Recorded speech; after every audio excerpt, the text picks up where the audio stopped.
Сохраним память о подвиге героев Великой Отечественной войны. Когда началась война, мне было 8 лет и 2 месяца. Я прекрасно помню этот момент. Мы приехали в мае 40-го года в город Уфу. Про войну, конечно, я бы много вспомнил. Вот вы понимаете, что такое война? Вы удивитесь. Война – это, во-первых, голод. Мы ощутили такой голод. Это была первая зима.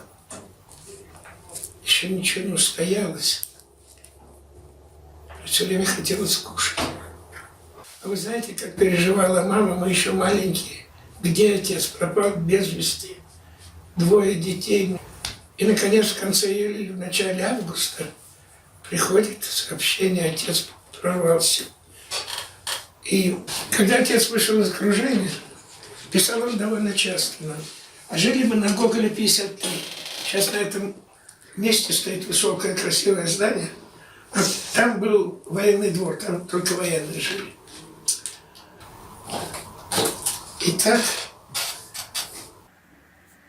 186-я стрелковая дивизия отступает к Туле. К Туле.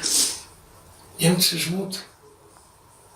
И отец командир эскадрона артиллерийского пришел нам домой, очерк, вот такая тетрадочка из клетки, листочки в клетку, хорошим писарским почерком.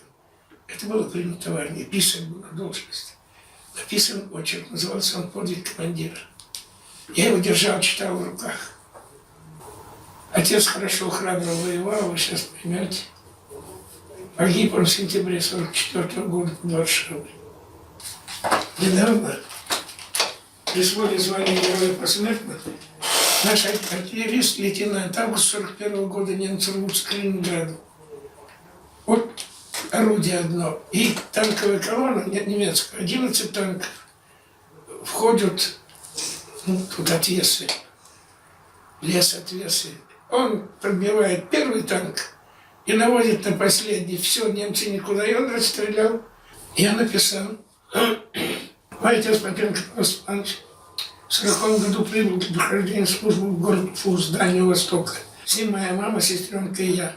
А 15 июня 1941 года капитан Попенко был поднят по тревоге, их полк отправился назад.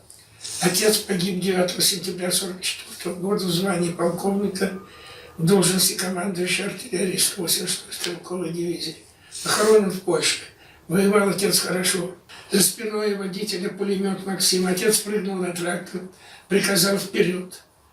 Трактор прошел наши окопы, развернулся. Отец припал к пулемету. Водитель подавал ленту. Они уложили не менее 30 фашистов. Ударили немецкие автоматы. Их сбросило с трактора. Водитель погиб, отец без сознания. Бойцы поднялись в атаку. Немцы бежали. Сохраним память о подвиге героев Великой Отечественной войны.